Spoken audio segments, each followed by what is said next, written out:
il va arriver à certains moments où vous n'aurez pas nécessairement juste des solides comme un cylindre, une pyramide, une boule, etc., à aller trouver. Donc, on va vous donner différents solides décomposables où vous allez avoir trouvé.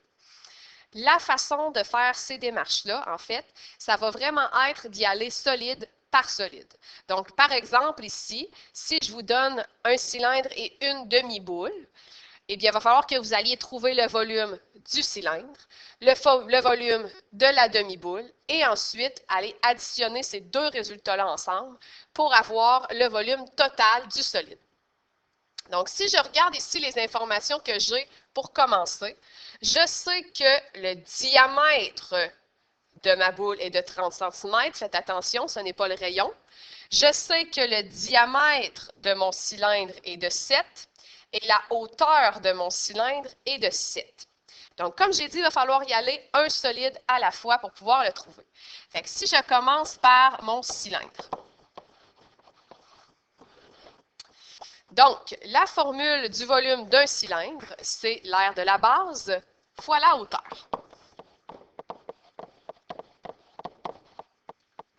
Dans ce cas-ci, étant donné que c'est un cylindre, comme j'ai dit précédemment, un cylindre, sa base, c'est toujours un cercle. Donc, on va pouvoir aller remplacer R de la base par la formule d'air du cercle, donc le pi R au carré fois la hauteur.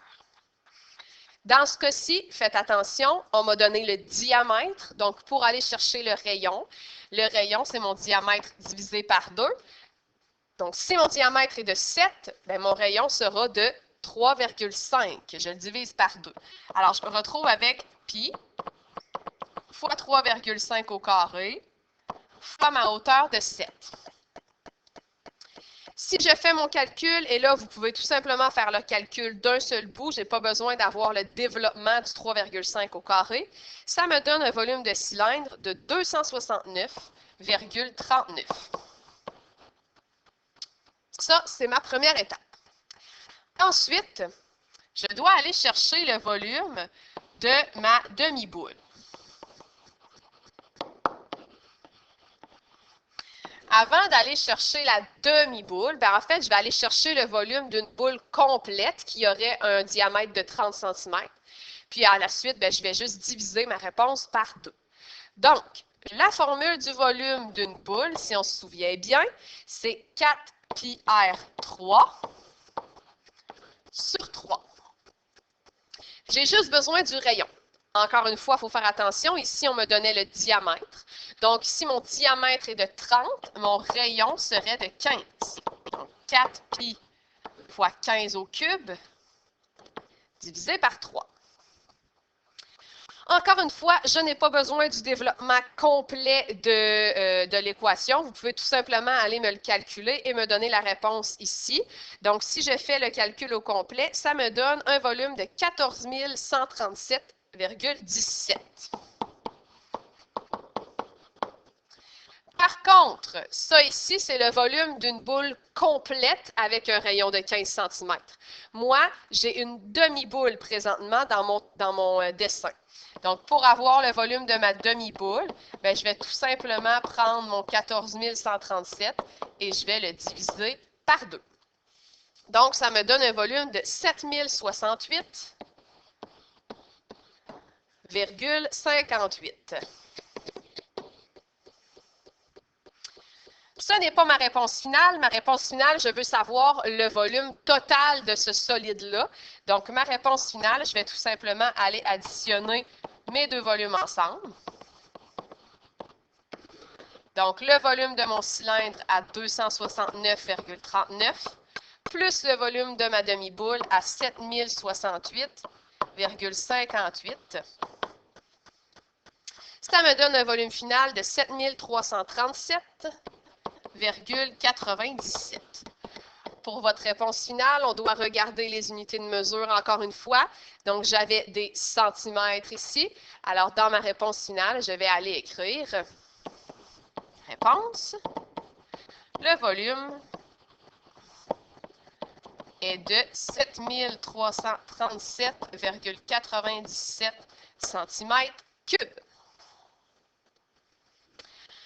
Mon deuxième numéro. On me dit, une boule de crème glacée parfaitement sphérique est placée sur un cornet en forme de cône. Donc, présentement, si tu te l'imagines bien, j'ai deux solides. J'ai une sphère, une boule, et j'ai un cône. Le diamètre de la boule est de 6 cm. Faites attention, on vous parle de diamètre encore une fois. Pour trouver le volume d'une boule, c'est le rayon que ça va vous prendre. La hauteur du cornet est de 14 cm et son rayon est de 3 cm. Quand on parle du cornet, on vient en fait parler du cône. Donc, il y a une forme de cône. Si on laisse fondre la crème glacée, le cornet pourra-t-il toute la contenir?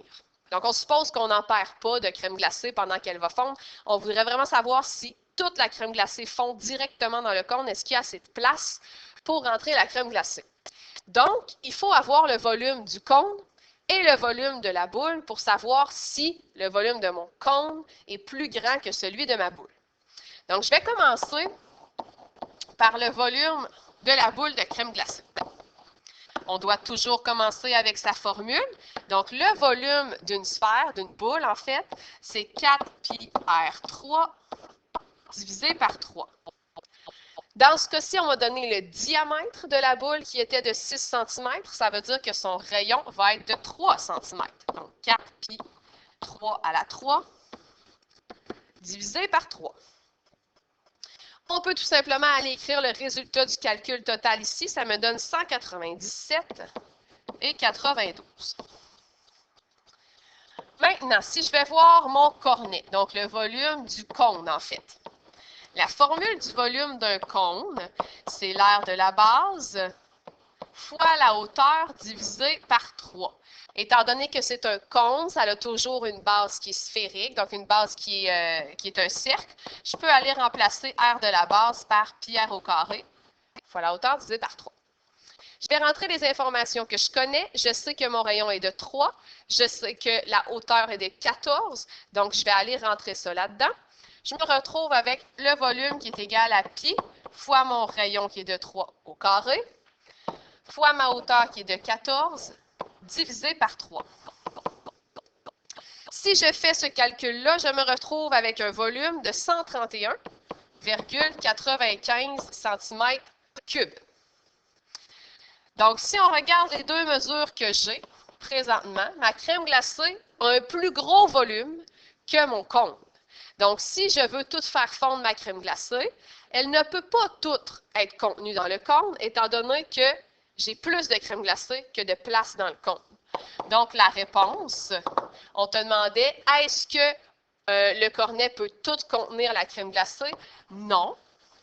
Et là, je vais te demander habituellement de justifier. Donc, le volume de la crème glacée est plus grand que celui du cornet.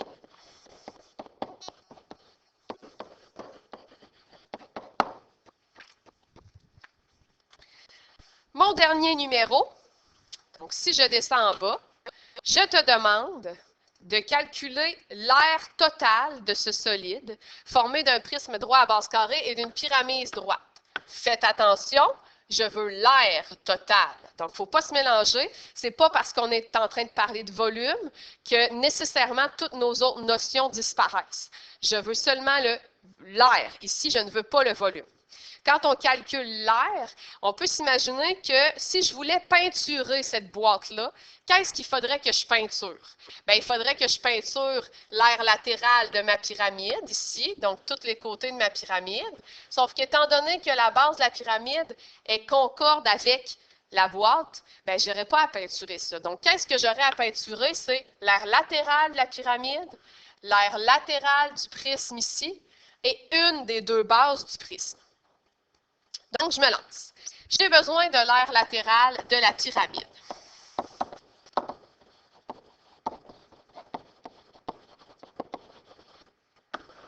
Alors, la formule d'aire latérale de la pyramide, vous pouvez utiliser votre feuille jaune si on ne s'en souvient pas, mais si on s'en souvient bien, c'est le périmètre de la base fois l'apothème divisé par 2. Dans ce cas-ci, ma base, c'est un carré. Donc, on vous l'a dit que c'était une pyramide à base carrée. Donc, le périmètre de la base, dans le fond, ça va être 4 fois mon côté qui est de 9. L'apothème de ma pyramide est de 7 divisé par 2. Vous remarquerez que les côtés de 9 cm n'étaient pas nécessairement indiqués en haut à la pyramide, mais comme la pyramide est vraiment juste jointe ici à mon prisme, ben je peux considérer qu'ils ont la même base. Donc, ils vont les deux avoir une base carrée de 9 cm de côté. Si je fais mon calcul ici final, je me retrouve avec une aire latérale de pyramide à 126. Donc, mon côté jaune, je l'ai trouvé. Maintenant, je vais aller voir mon prisme. Donc, mon prisme, je dois également avoir son aire latérale, donc l'aire latérale du prisme. L'aire latérale d'un prisme, si on s'en souvient bien, c'est le périmètre de la base fois la hauteur. Dans ce cas-ci, j'ai la même base que ma pyramide, donc ma base, son périmètre est encore de 4 fois 9, et j'ai une hauteur de 3,5. Donc, l'aire latérale de mon prisme, si je fais le calcul, m'arrive à 126 cm². J'ai l'aire latérale de la pyramide, j'ai l'aire latérale du prisme. Ça me prend maintenant l'aire de la base du prisme. La base de mon prisme, c'est un carré. Donc, un carré, sa formule d'air, c'est C au carré. Ici, il y a un côté de 9 cm, donc 9 au carré. Ça me donne un aire de 81 cm². Si je veux l'aire totale, bien l'aire totale, j'ai tout simplement à aller additionner ces trois mesures-là ensemble. Donc, mon aire totale, je vais prendre l'aire latérale de ma pyramide qui était de 126, l'aire latérale de mon prisme qui était de 126 également, et l'aire de la base qui était de 81. Ça me donne une aire totale de 333. Donc, la réponse finale, que je vais aller écrire en bas ici. Encore une fois, il faut que ce soit les bonnes unités. Donc, on avait des centimètres. L'aire totale est de 333 cm3.